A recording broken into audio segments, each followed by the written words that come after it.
I know if you're out of God's will, you will get disciplined, but I'm not so sure God delights so much in killing people. But there is a sense in which I have been called, and that calling is irrevocable. It's not based upon me. I didn't make the decision. God called me into the ministry. Now, if it goes good in the ministry, wonderful. If it goes terrible, I'm not going anywhere. Why? Because I didn't get into the ministry for the sake of the ministry or for some benefit to myself. I got into the ministry because God called me to go into the ministry. Now, a young man will come into my office and he's got that look, you know. And I say, "What's up?" "I'm in love." "You're in love?" "Yeah." "With who?" "With so-and-so." "Well, and?" "Oh, I want to marry her." "Well, why?" "Sit down." "Well, I want to marry her because she's beautiful, and when we're together, I just feel wonderful, and we can talk, and we just do things together, and I just feel like, man, she completes me." I have a big stick that I use, and I have it behind my chair that when they say that, I just slap them in the head with it. Wake them up a little bit. And I say, now, okay, now let me see if I'm following you, if I'm understanding what you're saying. You want to marry this girl because she meets all your selfish, self-centered desires. No, that's not what I mean. But young man, that's exactly what you just said. You want to marry her because she's beautiful. What happens when she's not beautiful anymore, or when someone else comes along that's more beautiful than she is? What are you going to do? You want to be with her and marry her because you can talk to her. What happens when you can talk to your secretary a lot easier than you can talk with your wife? Because that's going to happen too. So what are you telling me? Do you see the problem? That's why people come together in secular societies. Do you realize that? It's all out of selfish, self-centered desires, and that's why their relationships fall apart. Do you see that? But if you're a secular culture, you have no other reason to come together unless it's for the benefit of the state. I mean, why do you come together? You're not supposed to be. You think being a radical Christian is because you can stand on a park bench and preach? This is radical Christianity. When you say, I'm going to bind myself to a person for life, whether I get any benefit out of it or not because God's called me to do so. Now, why am I married to Charo Casado de Washer? My wife is from Peru. Why am I married to her?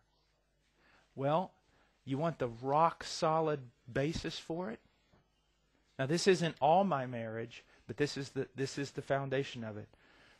I am married to her because in the same way that God called me into the ministry, and that calling is irrevocable, I believe that God has called me to lay down my life for this woman.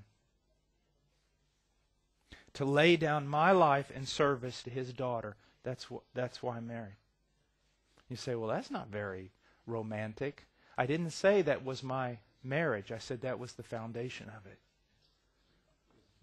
Now, look at this. My wife is beautiful. She's a little flashy because she's Latin. She's beautiful.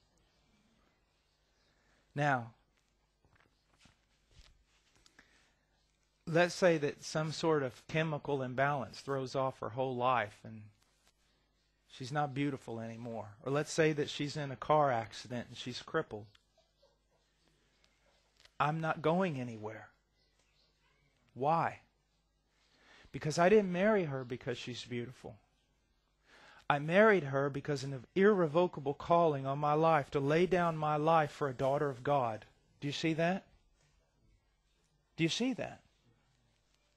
So what happens if in our relationship we can't talk that much? You know, you pass through those times where it just seems like you're not communicating. I'm not going anywhere because I didn't marry her for that. I married her because God called me. So see, my entire marriage, I don't answer to my wife necessarily. I answer to Him. It doesn't. See, I can argue with her and say, well, I'm not going to love you as Christ loved the church because you don't respect me as Christ tells you to respect me. Well, you don't do that either, so when you start doing it, I'll start doing it. See, I can't do that because it's just, God says, both of you, shut up. I commanded you to lay down your life for her, whether or not she respects you, appreciates it, or corresponds accordingly. You obey me. See, I'm trapped now. God's got me trapped here. There's nothing I can do. There's nothing I want to do except obey Him more. So you see, our marriage is founded upon this. Now, let's look at something else. You know these dating services on the internet? Find the person that's compatible to you. Okay? That's kind of scary. Find the person that's compatible to you. Okay. It's not of God. It's not of God. You say, why? Because God usually doesn't do that. I guess He can, but it's very rare. I want to marry a woman who just loves all the stuff I love. You want to marry a woman who loves all the stuff you love so that she'll do everything you want to do, you selfish person. God, for the most part, is going to give you a wife or give you a husband that is not compatible to you. And you go, oh man, then maybe I was supposed to marry him. But see, the world tells you just the opposite, don't they? They tell you just the opposite. Why? Because everything the world's going to tell you is selfish and self-centered. They tell you just the opposite.